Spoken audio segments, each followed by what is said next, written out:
I'm going to show you how to use the cast on stitch and buttonhole stitch to make these detached flower petals here. You can see it's loose so we can stitch it into something, but they're nice and cute and use a couple different stitches here. So to get started, we want to either use a piece of fabric in a hoop, or you can use a little pin cushion here to stab your needles into. Either works great.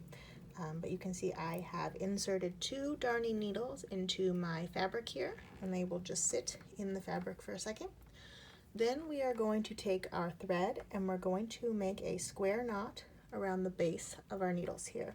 So wrap the thread around the back, cross it over the front here, take one of our loops through, there we go, tuck that nice and tight, and then we'll cross it over again, take one of our loops through, and pull that nice and tight as well. We just want to really tug that so it's super tight and flush with our needles there. And then we will trim away the extra thread here from our knot, making sure not to cut your knot itself. All right, now we are going to add cast on stitches. So our thread that's coming away from our knot here, we're just going to cross it over itself and then bring that loop over our 2 needles here and gently tug so it becomes flush with the needles and our knot. And we'll repeat however many times you want for your petal here. I'm going to do 7. So cross over, wrap that loop around our needles and gently tug. And this next cast on stitch should be right next to the first. We don't want them to overlap. So cross over and then put that loop around our needles. So that's 3, 4, 5, 6, 7. There we go. And you can see all of my cast on stitches are stacked right next to each other. None of them are overlapping here. Now we are going to take the end of our thread and thread our needle.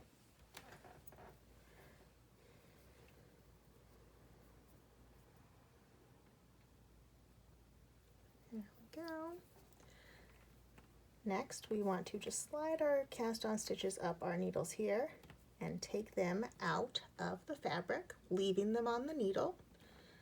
We'll flip it over so the thread is coming out on this side here, right by my fingers. And I want to now do buttonhole stitches along the ridge of my cast on stitches here.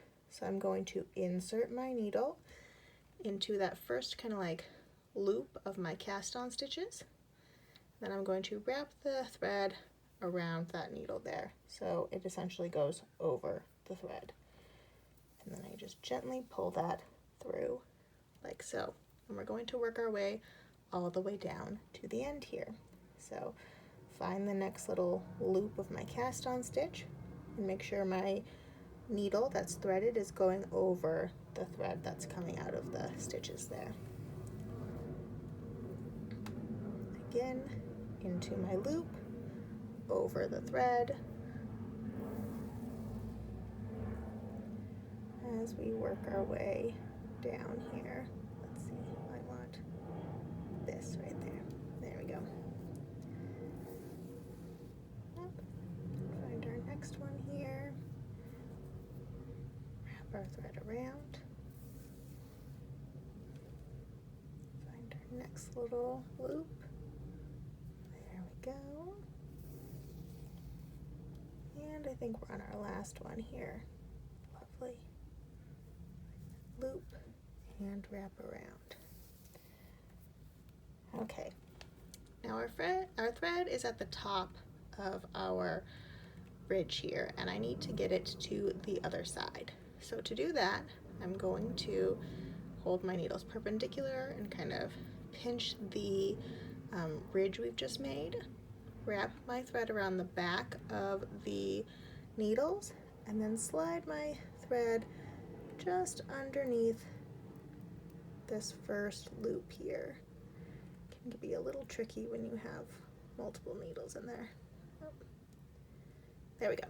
All right, so slide it under our first loop and gently tug, so we're now at the bottom. Now I want to knot my thread off real quick, so I'm going to slide it under that loop again. And before I tug that nice and tight, you can see I have this loop here. We're essentially making a slip knot. I'm just going to bring my needle through that loop and give that a little tug. So now we have a knot at the bottom there. And that just makes sure things aren't going to slip around. Now we want to take out our needles one at a time. So I'll take out this needle here. And before I take out the second needle, I'm just going to insert my threaded needle in from the side that has the knot on it. And leaving this second needle in really helps you find all of the loops and you're not stitching through any of them, like so. So we've inserted our needle here, and we're going to take out the other one that we used to wrap around, like so. Alright, so our needle is now inserted into these loops, and we're going to pinch our ridge and gently tug until we have just a little bit of a loop here at this end. Mine's a little twisted up. There we go. There's my loop. Alright, so before I pull that all the way through, I want to bring my needle through that loop, essentially making another slip knot. Oops. Keep pinching our ridge, and then we'll just gently tug again. Keep pinching down until we form our petal. There we go. There is our sweet little detached petal there that uses the cast on and buttonhole stitches. Now I would trim away some of this thread, maybe leave like 5 or 6 inches here, and then when I'm ready to insert this into my project, I can rethread this thread into a needle, insert it into the fabric, and then knot it off on the back. So I have a fun 3D petal, like so.